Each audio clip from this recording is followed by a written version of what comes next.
जय भारती। नमस्कार।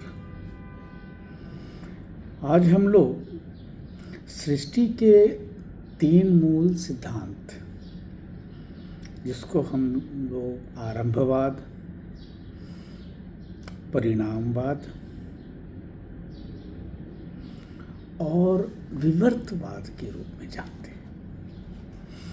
तो तीनों का पहले समझते हैं, तीनों के विषय में, और फिर ये समझने को प्रयास करेंगे कि सनातन में हमने किसको मान्यता दी है और क्यों दी है।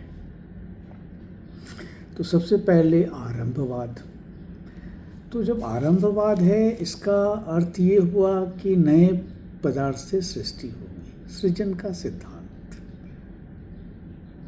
अब इसमें किसी कारण से, भिन्न द्रव्य से जगत उत्पन्न होगा, किसी चीज़ों से उत्पन्न होगा। अब जैसे कोई मिट्टी से घड़ा बनेगा, तो मिट्टी थी तो घड़ा बना। अब इसमें एक प्रश्न आएगा कि मिट्टी के पहले क्या था, क्योंकि आपने एक टाइम डाल दिया, मिट्टी थी, वहाँ से घड़ा बना, तो उसके पहले क्या था। तो वो प्रश्न जो है वो ये हो जाता है कि फिर क्या था वहाँ पे, प्रश्न पता नहीं। तो ये आरंभवाद है। परिणामवाद में यह है कि परिवर्तन का सिद्धांत है। जैसे दूध से दही बन जाना, इसमें क्या है कि कारण स्वयं ही रूप बदलकर कार्य करता है या जगत बन जा रहा है। यही है कि दूध है वो दही बन गया। अब फिर इसके पीछे कि फिर वो बनाता क्या है। जैसे दही तो हमें मालूम है कि बैक्टीरिया या हम कुछ थोड़ा सा दही डाल देते हैं दूध में तो बन जाता है। मतलब कुछ एक उत्प्रेरक चाहिए, कैटलिस्ट चाहिए। अब ये जो सिद्धांत है ये इसमें भी कुछ मतलब 2 अलग अलग चीज़ें आ रही हैं। तो ये इसमें इसकी थोड़ी मान्यता है, बट ये भी प्रश्न जो है कि कौन था, क्या कारण है कि बन गया वो। तो यहाँ भी बड़ा कोई सही सा जवाब नहीं मिल पाता है। तीसरा है विवर्तवाद। विवर्तवाद में है कि सृष्टि अपरिवर्तनशील है, पर वो आपको दिखती है परिवर्तन। जैसे कारण में कोई परिवर्तन नहीं है, केवल भ्रम है। जैसे आप ये समझें कि इसको सांप और रस्सी के रूप से रख लें कि एक रस्सी है और हमने उसको सांप समझ लिया। सांप में भी हमने उसे नाग सांप या घेवन सांप समझ लिया।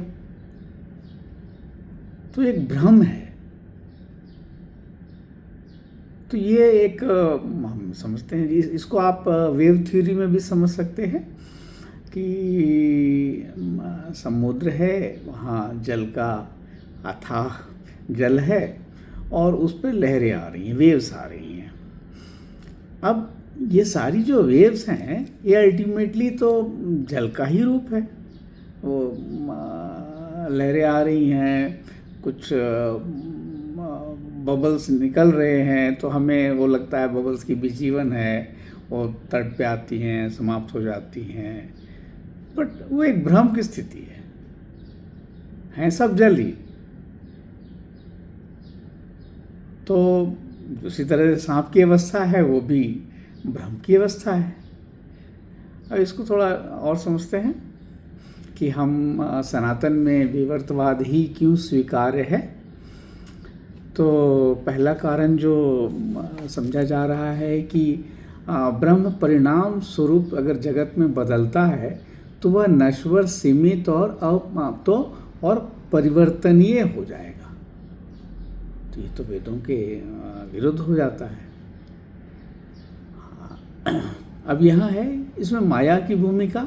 तो माया ब्रह्म की शक्ति है जो अज्ञान वश जगत का आभास कराती है।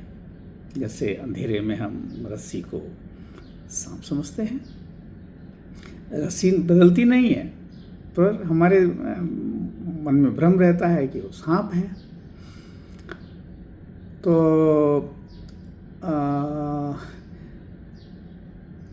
अगर हम लोग श्रुति का प्रमाण लें तो छांदोग्य उपनिषद कहता है कि सर्वम खल्विदम ब्रह्म, यह संपूर्ण ब्रह्म ही है। तार्किक दृष्टि से अगर इसको देखा जाए कि यदि ब्रह्म सच में जगत में बदलता है तो वह अनित्य हो जाएगा। अतः केवल विवर्तवाद ही जो है वो ब्रह्म को नित्य, निर्विकार, अनंत सत्ता के रूप में सिद्ध करता है। तो विवर्तवाद का की जो स्वीकार्यता है इसलिए बढ़ती है। और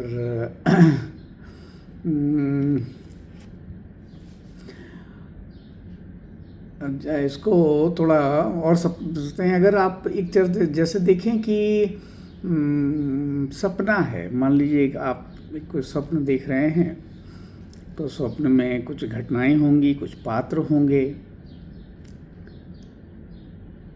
पर जब आप उठेंगे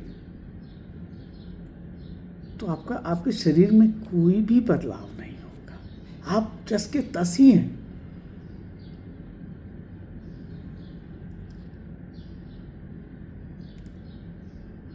तो इस बात को आप समझिए कि ये जो विवर्तवाद है यही हमें बताता है कि देखिए वो एक स्वप्न है बस, और वो स्वप्न समाप्त हो जाता है और आप वापस आ जाते हैं।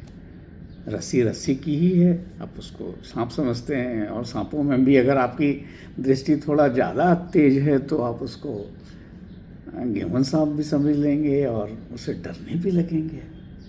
ऐसा ही है। इसलिए विवर्तवाद की स्वीकार्यता हमारे सनातन धर्म में है, और आरंभवाद और परिणामवाद की स्वीकार्यता उतनी नहीं है। आशा है कि आपको ये अच्छा लगा होगा।